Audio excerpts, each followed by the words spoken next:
Radio Émeraude sur le son du pays, le 95.9, notre émission Hebdo Web, une émission pour comprendre le web. Avec moi, notre consultant Jean-François Lecloirec. Jean-François, bonjour. Bonjour François. Aujourd'hui, psychédélique, nous allons créer un nuage des mots.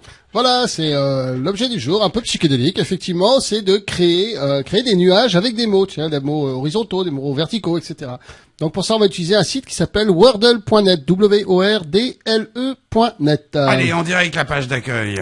Voilà, alors sur notre page d'accueil, on a déjà quelques exemples qui illustrent un petit peu ce que c'est qu'un nuage de mots. Mais je pense que certains nombre de nos auditeurs ont déjà entendu ou vu ces nuages sur des différents sites internet, avec à la fois de la couleur et puis des mots un peu dans tous les sens. Déjà, c'est en anglais.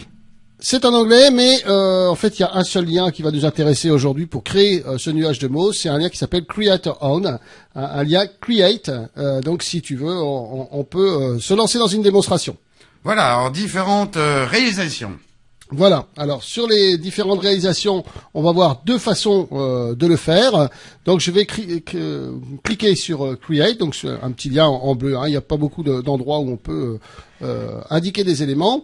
Et puis, on a donc la possibilité de copier des mots dans une grande case au milieu de l'écran. Vous allez les saisir. Voilà. Alors, je vais pas essayer parce que je les ai déjà en fait saisis. Donc, j'ai saisi l'ensemble des communes de la communauté de communes. Il y en a 15. Il y en a 15, d'accord ? Donc, je vais les copier et les coller, en fait, dans cette boîte qui m'est proposée sur le site. Donc, vraiment, il y a vraiment pas beaucoup d'endroits où je peux mettre tout ça. Donc, il y aura pas de souci pour n'importe quel utilisateur. Jean-François, on clique sur Go. Voilà, c'est tout ce qu'il y a à faire, c'est cliquer. Une fois qu'on a saisi cette liste, cliquer sur Go. Et là, la magie va s'opérer.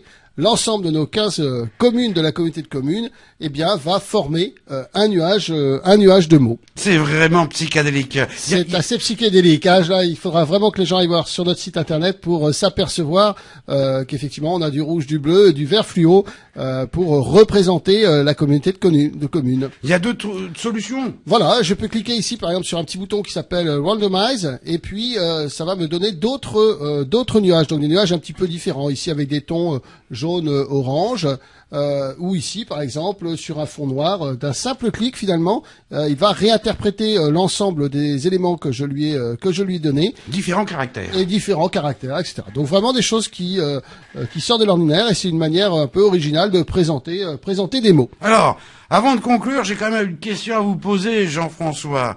Dans quelles circonstances on peut utiliser cet outil ? Alors, cet outil, finalement, comme je disais tout à l'heure, n'a pas forcément d'intérêt particulier, sinon peut-être quelquefois d'illustrer une activité. Son activité, c'est une manière de le faire. C'est une manière d'obtenir aussi un visuel sympa, parce que quelquefois avec un traitement de texte, c'est pas forcément simple de travailler des mots en vertical, orienté, utiliser des caractères différents. On y passe pas mal de temps pour un résultat qui est pas forcément toujours sympa. Là, on a un outil qui nous le fait automatiquement. D'une manière autrement plus générale, ça peut être intéressant pour réaliser une synthèse d'échange. Tu sais, à la fin d'un brainstorming, il y a plein de mots qui sont échangés, on a noté tous les mots. Eh bien, c'est une manière originale de les représenter, de garder une trace de toutes les réflexions qu'on a eues. Et puis, tout simplement, ça peut être aussi un jeu avec les mots, parce que c'est toujours amusant aussi de jouer avec les mots. C'est pas Maître Capello qui nous contredira. Et je sais que vous aimez jouer avec les mots, Jean-François. Alors, on ne sait pas si ça sert forcément à tout, mais c'est sympa. Voilà, ça sert pas toujours à grand-chose, mais c'est sympa. Jean-François, merci. À très bientôt, François. Alors, je rappelle les diffusions le samedi chez Hebdo Web à 10h, rediffusion à 18h, le mercredi 6h30 à 16h30, le site internet www.radio-emeraude.org, Hebdo Web, avec le soutien du Conseil général de Bretagne.